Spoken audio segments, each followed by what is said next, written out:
Good morning student. Last class में हमने पढ़ा था कि द्रव्यमान प्रतिशत क्या होता है, उसके एग्जाम्पल कर रहे थे अपन। उसका एक और एग्जाम्पल लेते हैं अपन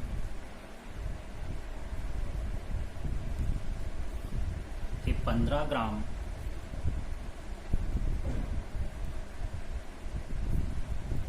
NaCl को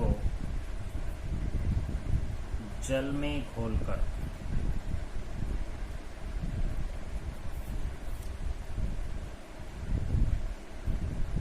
500 ml का विलयन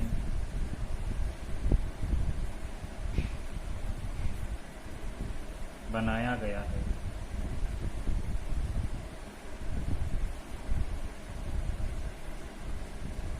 तो इसका द्रव्यमान प्रतिशत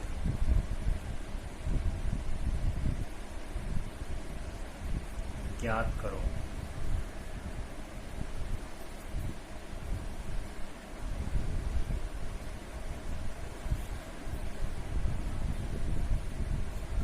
सिंपल सा है कि आपको प्रतिशत W/W दिया गया है, पूछा गया है।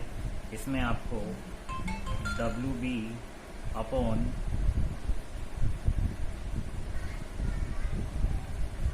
WA प्लस WB इंटू 100 इस फॉर्मूले को अप्लाई करना है।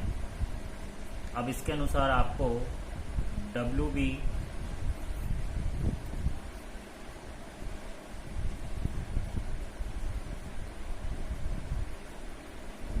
जो है आपका वो 15 ग्राम और WA प्लस WB यानी कि विलयन आपका 500 ml दिया हुआ है। अब यहाँ दिक्कत ये है कि 500 ml दिया है तो आपको इसे पहले किस में बदलना होगा, ml से ग्राम में बदलना होगा इसे पहले। तो ग्राम में बदलने के लिए आपको घनत्व चाहिए, इसका मतलब आपको घनत्व यहाँ पर देना पड़ेगा। तो वो आपको क्वेश्चन में घनत्व देगा। तो जैसे इसका सपोज घनत्व 0.5 ग्राम पर ml है। तो अब आप इसको पहले बदलेंगे, वही फॉर्मूला D बराबर m/v। तो आपको m निकालना है तो D इंटू V, तो D दिया हुआ है 0.5 इंटू 500, ये आपका हो गया 25.0 ग्राम। अब आप इसको फॉर्मूले में रख सकते हैं, परसेंट W/W इक्वल 15/250 इंटू 100, 10 से 10, 5 से ये 5 टाइम, तो ये 2 टाइम एंड 5 से ये 3 टाइम, यानी कि 6% W/W आपका आंसर आएगा। ठीक है। अब इसके बाद अब अपन अगला लेते हैं सेकंड वाला,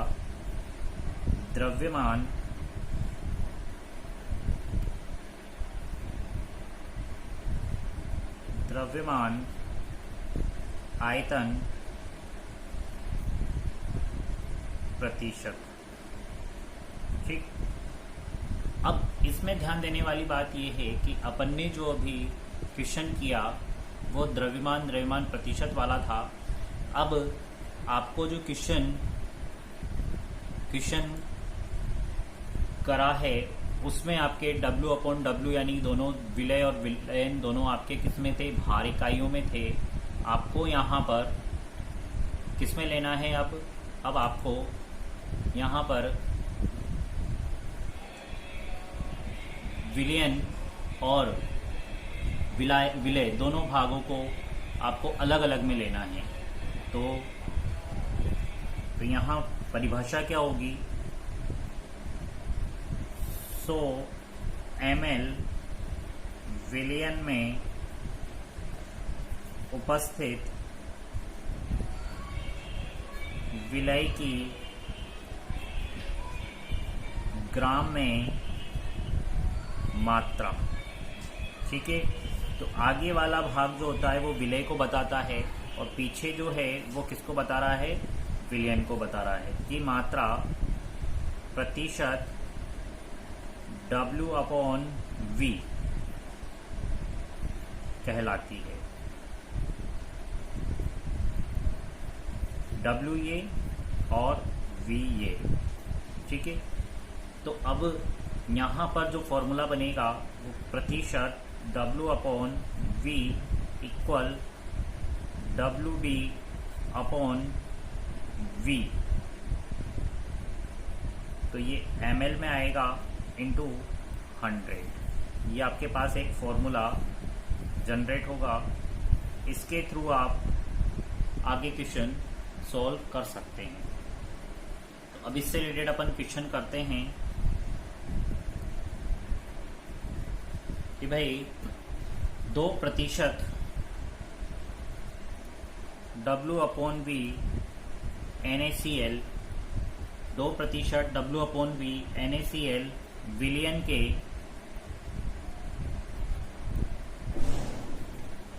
के 400 ml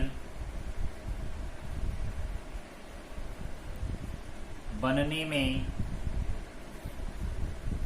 कितने ग्राम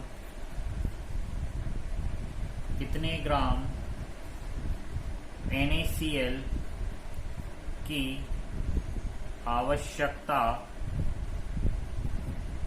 होगी। ठीक है, तो अब आपको यहाँ पर प्रतिशत W/V दिया गया है 2% और आपको दिया गया है V ml में 400 ml और आपसे पूछा गया है WB क्या है, तो आप इसको इजीली सोल्व कर सकते हैं। प्रतिशत W/V इक्वल होता है WB/V ml में इंटू 100, तो इसमें 2 इक्वल WB/400 इंटू 100, तो 00 से 00 कट जाएगा और ये WB इक्वल आपके पास आ जाएगा 8%।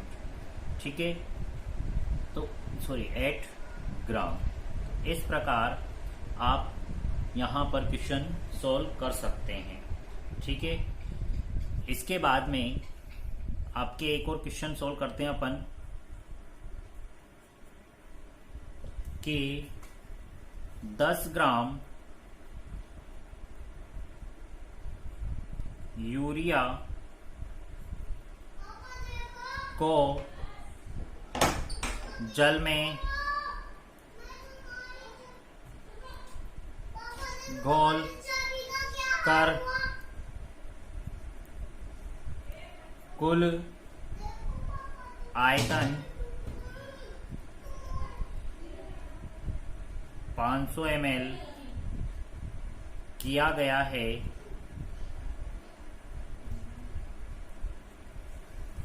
तो विलयन की प्रतिशत W/V ज्ञात कीजिए। ठीक है, अब आप इसमें देखिए कि आपको WB दिया हुआ है 10 ग्राम, इसके अलावा आपको V दिया हुआ है ml में 500 ml और आपसे पूछा है W/V, तो आप इसे ज्ञात कर सकते हैं इजीली। पर W/V का फॉर्मूला लगाते हुए अपन डायरेक्टली करेंगे 500 इंटू 100, तो कितना परसेंट आया ये 2% W/V। ठीक है, तो इस प्रकार ये आपका दूसरा हुआ जिसमें आप जिससे आप क्या कर सकते हैं, सांद्रता ज्ञात कर सकते हैं। ठीक है, इसके बाद जो आपके नेक्स्ट है वो आता है थर्ड, आयतन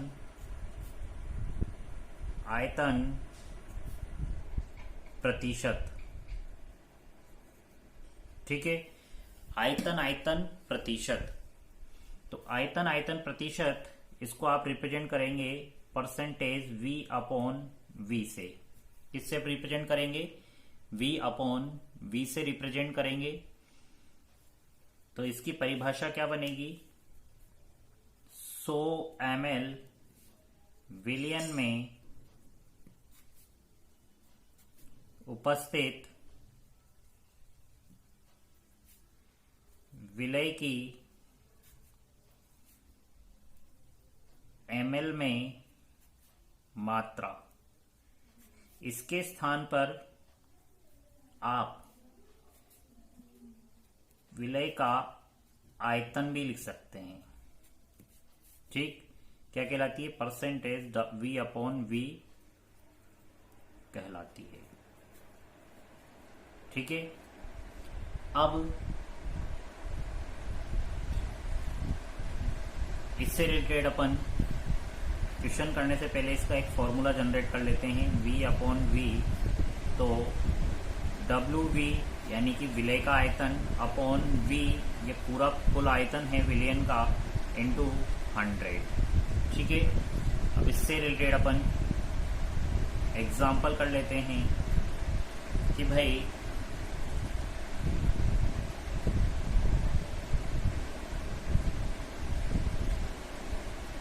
15 ग्राम, 15,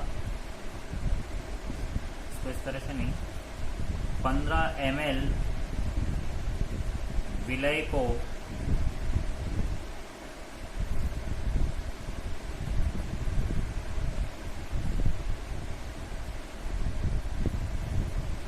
15 ml विलय को 500 ml जल में खोला गया है, तो इससे बनने वाले विलयन का आयतन प्रतिशत ज्ञात करो। ठीक, इससे आपको आयतन प्रतिशत ज्ञात करना है। अब आयतन प्रतिशत ज्ञात करने के लिए आपको सीधा सा फॉर्मूला है V अपॉन V इक्वल, आपको दिया हुआ है WV 15 ml and all V दिया हुआ है 500 ml प्लस 15 ml। क्यों किया? क्योंकि आपको ये जल में घोला गया है। तो आपका यहाँ पर फॉर्मूले में WV upon V ml into 100 करना है। इससे V अपॉन V इक्वल निकल करके आएगा आपका 15 अपॉन 500 प्लस 15 इंटू 100। तो इसको अपन सॉल्व करेंगे तो V upon V equal 15 upon 515 into 100 आएगा। ठीक है, तो इस प्रकार से इसको आप जब डिवाइड करेंगे तो 15 से ये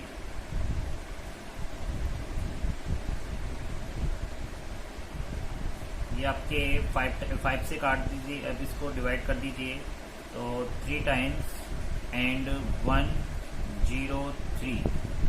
ठीक है, 300 डिवाइडेड बाय 103।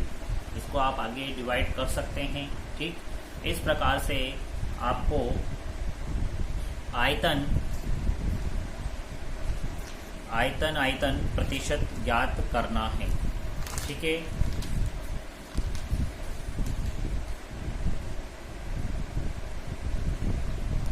अब इसमें मेन चीज ये है, इससे रिलेटेड एक क्वेश्चन और देख लेते हैं अपन।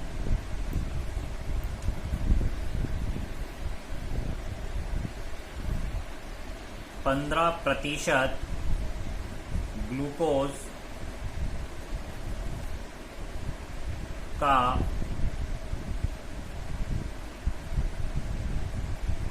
500 ग्राम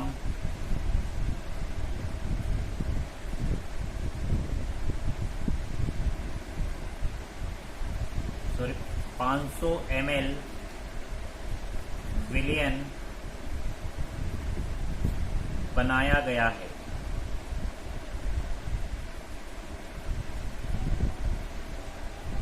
तो इसका आयतन प्रतिशत ज्ञात करो। तो इसका सॉल्यूशन अपन करेंगे। परसेंटेज V/V इक्वल 15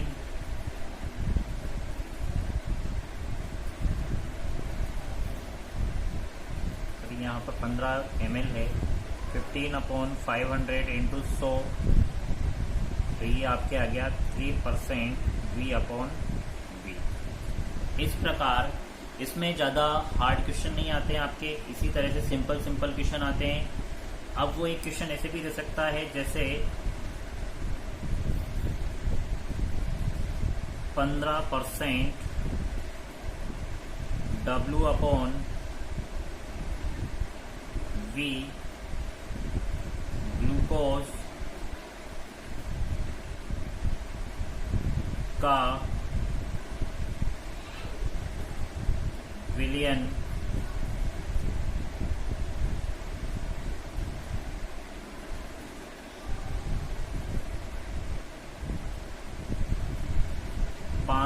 ml जल में घोलकर बनाया गया है, तो इसका प्रतिशत V/V ज्ञात करो। अब यहाँ पर आप देखेंगे कि 15 ग्राम है ग्लूकोज। अगर 15 ग्राम ग्लूकोज है तो आप इससे V/V नहीं कैलकुलेट कर सकते। इसके लिए आपको V/V ज्ञात करने के लिए इस ग्लूकोज को ग्राम से ml में कन्वर्ट करना पड़ेगा, यानी कि इसका कहीं ना कहीं आपको ग्लूकोज का घनत्व दिया जाएगा। तो यहाँ पर घनत्व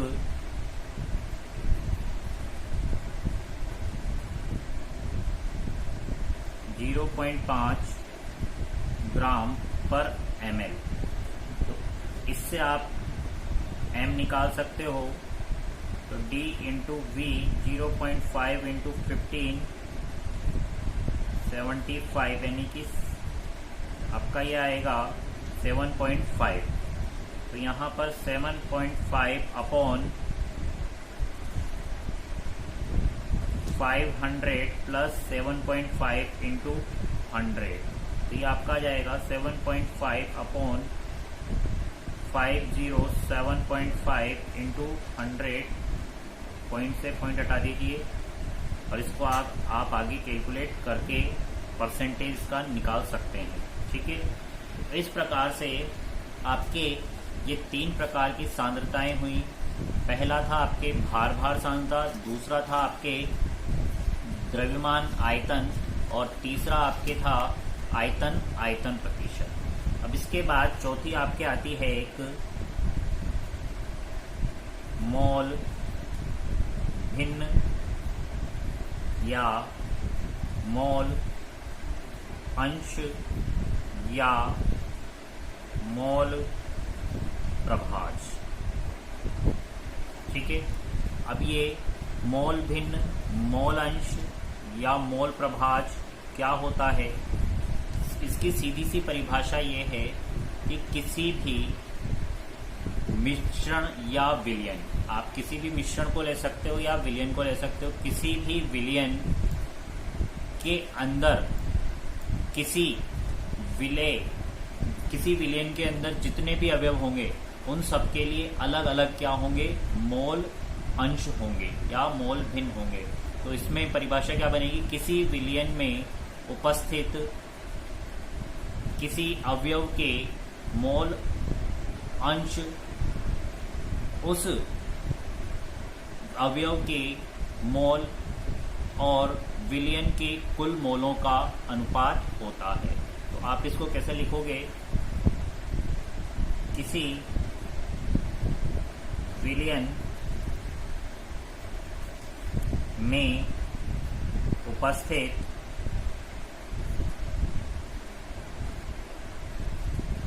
अवयव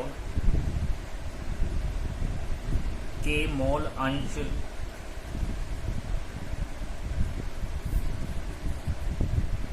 उस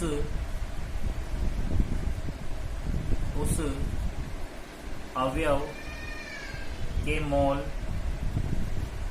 और विलयन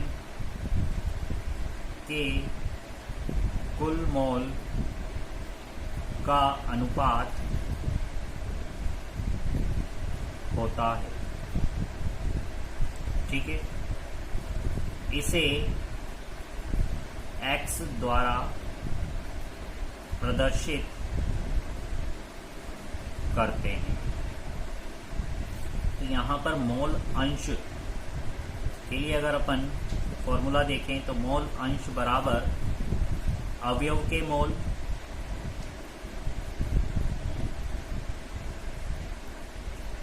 बटा विलयन के कुल मोल। ठीक है, अब सपोज अपना विलयन जो है, इस कंडीशन में विलयन द्विअंगी विलयन है। क्या है अपना, द्विअंगी विलयन है। तो इसमें दो अवयव होंगे A व B। तो मोल अंश, तो प्रत्येक के लिए अलग अलग अवयव निकालने, A के मोल अंश,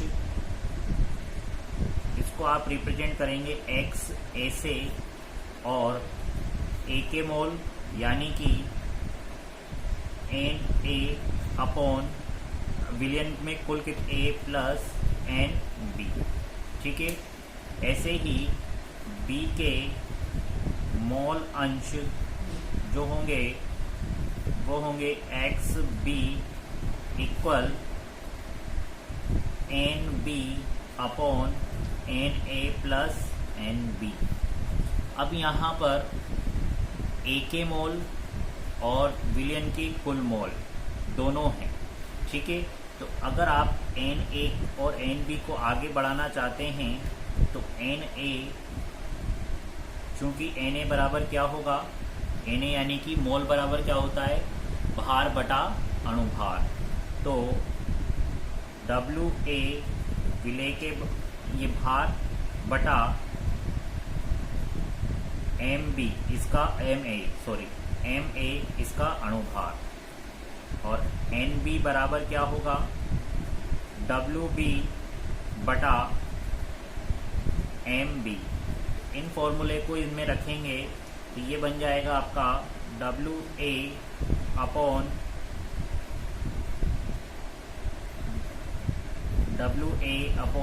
MB अपॉन WA, तो A आएगा यहाँ पर WA upon MA plus WB upon MB। ठीक है, ये यहाँ पर ऊपर तो ये NA का भाग और नीचे ये इसका भाग। इसके अलावा फिर आगे बनेगा आपके WB upon MB upon WA upon MA plus WB upon MB।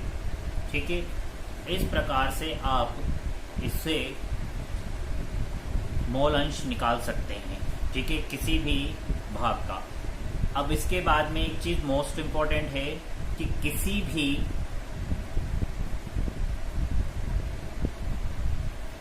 विलयन के कुल मोल अंश हमेशा क्या आता है, 1 आता है, चाहे वो द्विअंगी विलयन हो चाहे वो त्रिअंगी विलयन हो।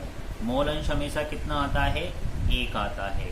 यानी कि जैसे अभी अपन ने ये देखा तो XA प्लस XB का मान जो आपके पास निकल करके आएगा वो हमेशा क्या आएगा, 1।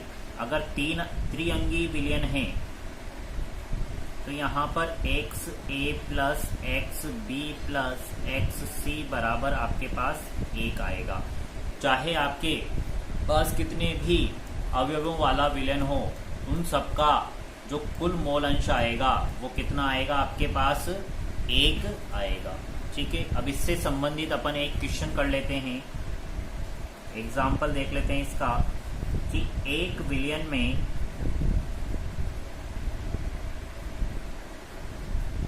46 ग्राम एथेनॉल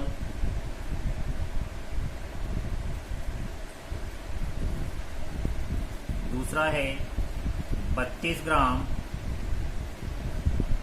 मेथेनॉल और वह 36 ग्राम जल है, तो इसके प्रत्येक अवयव के मोल अंश ज्ञात कीजिए। ठीक है, अब आपके पास क्वेश्चन है कि एक विलयन में 46 ग्राम एथेनॉल, 32 ग्राम मेथेनॉल और 36 ग्राम जल है, तो प्रत्येक अवयव के मोल अंश ज्ञात कीजिए।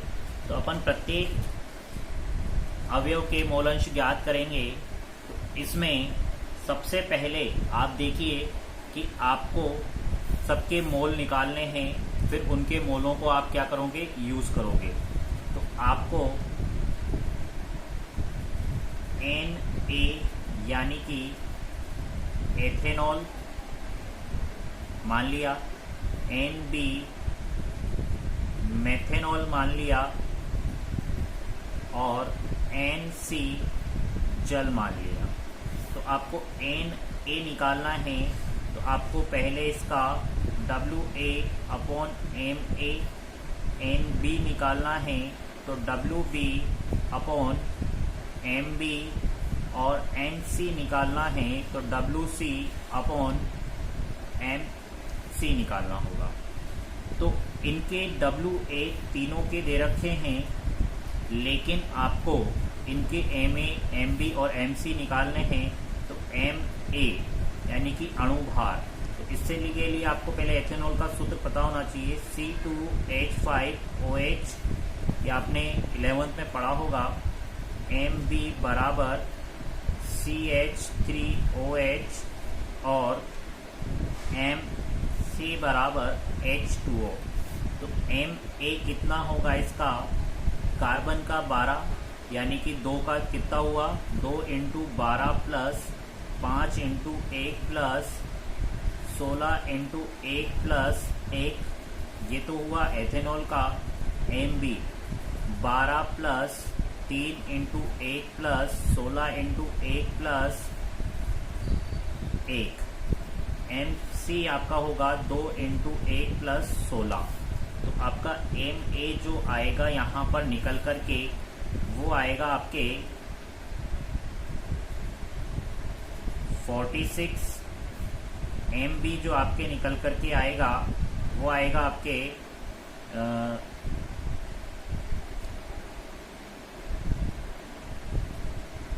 30 और MC निकल करके आएगा आपके 80। WA आपको पता है, आपको दे ही रखा है, आपको WA दे रखा है 46 ग्राम। कितना दिया हुआ है आपको WA? 46 ग्राम दिया हुआ है। ठीक है, तो WA आपको दिया हुआ है 46 ग्राम, WB आपको दिया हुआ है 32 ग्राम एंड WC आपको दिया हुआ है 36 ग्राम। तो आप इनसे NA बराबर 46 divided by 46, NB 32 divided by 30, sorry ये 32 आएगा, ये 32 आएगा, 32 divided by 32 and NC equal 36 divided by 18। तो यहाँ 1 मोल, यहाँ 1 मोल और यहाँ 2 मोल। ठीक है, तो अब आप इससे अलग अलग के निकाल सकते हो। तो XA बराबर 1/1 प्लस 1 प्लस 2 यानी कि 1/4। XB निकालेंगे आप 1/1 प्लस 1 प्लस 2 यानी कि 1/4, और XC निकालेंगे आप 2/1 प्लस 1 प्लस 2 यानी कि आपके आएगा 2/2 यानी कि 2/4 सॉरी, यानी 1/2। तो आपके XA plus XB plus XC का योग जो आएगा आपके, वो कितना आएगा? टोटल 1। तो आप इसके आगे भी इसको कर सकते हैं कि जब XA plus XB plus XC का मान, इसको इस तरह से भी कर सकते थे, तीसरा निकालने की जरूरत नहीं थी आपको। XB प्लस XC बराबर 1 होता है, तो 1/4 प्लस 1/4 प्लस XC इक्वल 1। इससे आपके 1 माइनस 1/2 यानी कि 1/2 आंसर आ जाता। तो आप इस चीज को इस तरह भी सॉल्व कर सकते हैं। तो यानी कि एथेनॉल के मोल अंश कितने हैं? 1/4, मेथेनॉल के 1/4 और जल के मोल अंश कितने हैं इसमें? 1/2। तो इस प्रकार आपके ये मोल अंश, मोल भिन्न या मोल प्रभाज प्रयुक्त होते हैं। ठीक है, इसके बाद कुछ और सांद्रताएं हैं आपके, लेकिन वो सिलेबस में नहीं है, फिर भी आपके क्या हैं, आपके बोर्ड की बुक्स में नहीं है, लेकिन आपके कहीं ना कहीं काम आती हैं। तो अपन सिर्फ उनकी परिभाषाएं, जो आपके 11th में है, उनकी परिभाषाएं पढ़ेंगे और उससे संबंधित अपन सूत्र जनरेट करेंगे। इसके अलावा उसका कहीं ज़्यादा ऐसा जहाँ पर भी यूज़ होगा वो सीधा सीधा यूज़ होगा। आप बाकी क्वेश्चन आप पढ़ चुके हैं 11th में। तो उनमें से है, पहला है आपके मोलरता, जिसको अपन कैपिटल M से रिप्रेजेंट करते हैं। तो मोलरता की परिभाषा क्या होती है कि 1 लीटर विलयन में उपस्थित विलय के मोलों की संख्या उस विलयन की मोलरता कहलाती है। तो 1 लीटर विलयन में उपस्थित विलय के मोलों की संख्या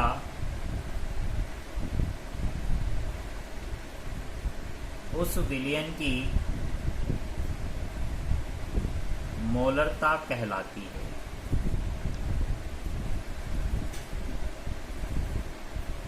ठीक है, इसको आप कैसे लिखेंगे? मोलरता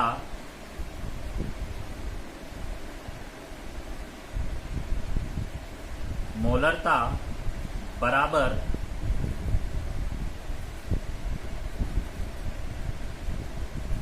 विलय के मोल बटा विलयन का आयतन। अब ये आयतन जो है, अगर ml में लेंगे तो आपको यहाँ 1000 से मल्टीप्लाई करना पड़ेगा। यदि आप यहाँ ml में नहीं लेंगे और लीटर में लिखेंगे तो आपको यहाँ 1000 से मल्टीप्लाई करने की जरूरत नहीं है। तो इसको आप विलय के मोल क्या होंगे? विलय की ग्राम में मात्रा बटा विलय का अणुभार। ठीक है, तो आप इसे WB और इसे MB लिख सकते हैं। ठीक है, तो M बराबर WB upon MB into V, विलियन का आयतन ml में इंटू 1000। ठीक, इस फॉर्मूले से आप मोलरता ज्ञात कर सकते हैं और ये फॉर्मूला आप 11th में रीड कर चुके हैं। ठीक है, अब इसके बाद अगली सांद्रता अपने पास है, वो है सेकंड नंबर पर मोललता। मोललता क्या होती है? सीधी सी चीज, मोललता 1 किलोग्राम विलायक में, किसमें? 1 किलोग्राम विलायक में उपस्थित विलय के मोलों की संख्या उस विलयन की मोललता कहलाती है। अब मोललता स्मॉल m से रिप्रेजेंट की जाती है, तो इसकी परिभाषा लिखेंगे 1 kg विलायक में। अब यहाँ विलायक है, विलयन नहीं है। 1 kg विलायक में उपस्थित विलय के मोलों की संख्या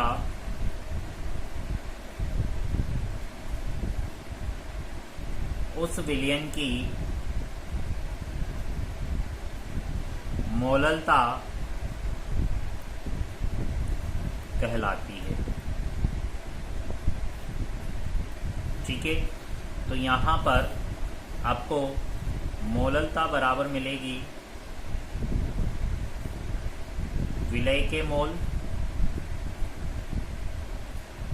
बटा विलायक का भार,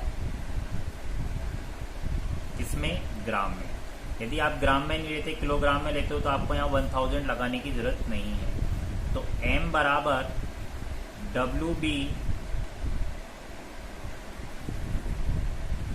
upon MB into WA into 100, यहाँ ग्राम। तो यहाँ पर WB विलय का भार ग्राम में, MB विलय का अणुभार और WA विलायक का भार। ठीक है, ये भी अगर ग्राम में है तो 1000, और अगर नहीं दे रखा है, किलोग्राम में दे रखा है, तो आपको 1000 लगाने की जरूरत नहीं है। इस प्रकार से आपकी ये सेकंड, थर्ड आपके पास है नॉर्मलता।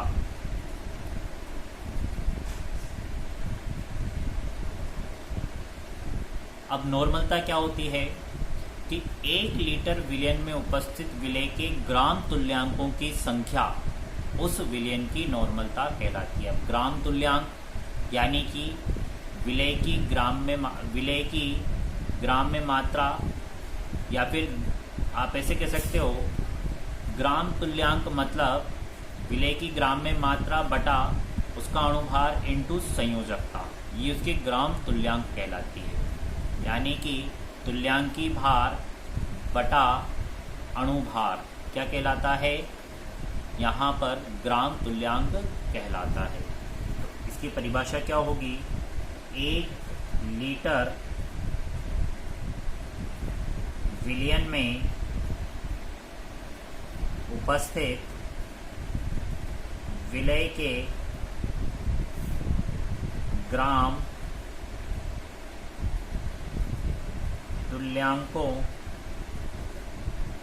की संख्या या मात्रा भी कह सकते हो, उस विलयन की नॉर्मलता कहलाती है।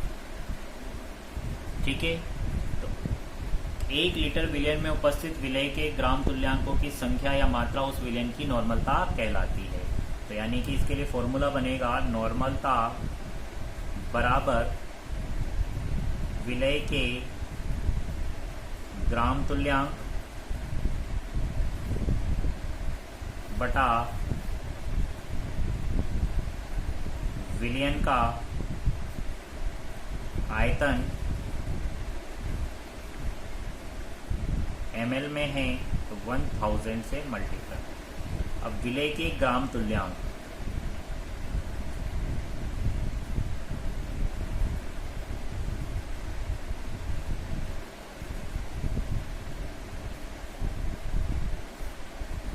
तो ये होता है विलय के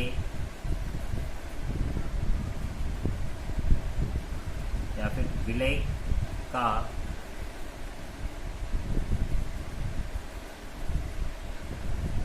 ग्राम में मात्रा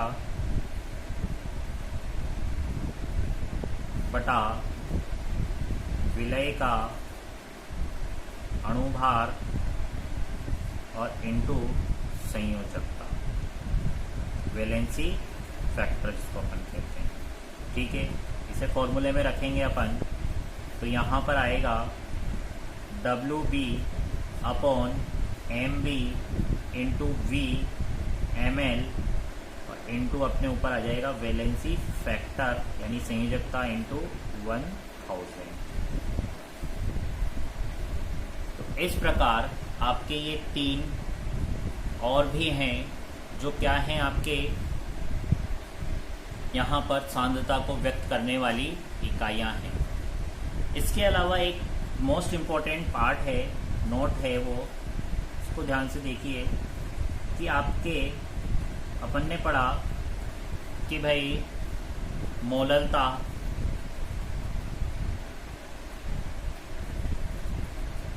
पढ़ा अपन ने, द्रव्यमान प्रतिशत पढ़ा,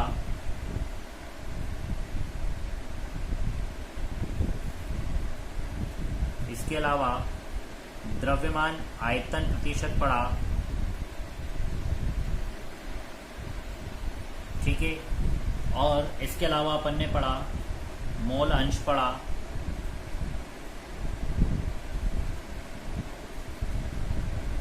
ठीक, ये सब जो इकाइयां हैं सांद्रता की, ये सभी इकाइयां ताप द्वारा परिवर्तित नहीं होती। क्या नहीं होती? ताप द्वारा परिवर्तनशील नहीं है। ठीक, जबकि मोलरता, नॉर्मलता, आयतन प्रतिशत, ये सब क्या हैं? ताप द्वारा परिवर्तनशील इकाइयां। ठीक है, अब इसका कारण क्या होता है? क्योंकि ताप बदलने से आयतन बदलता है। क्या होता है? वॉल्यूम बदल जाता है, आयतन बदल जाता है। तो इस कारण यहाँ पर ये जो इकाइयां हैं, ये वाली, ये ताप के परिवर्तित होते ही इनके आयतन बदल जाते हैं, क्योंकि विलयन का आयतन लिया जाता है इसमें, और विलयन का आयतन अगर परिवर्तित होगा तो इन इकाइयों में भी परिवर्तन होगा।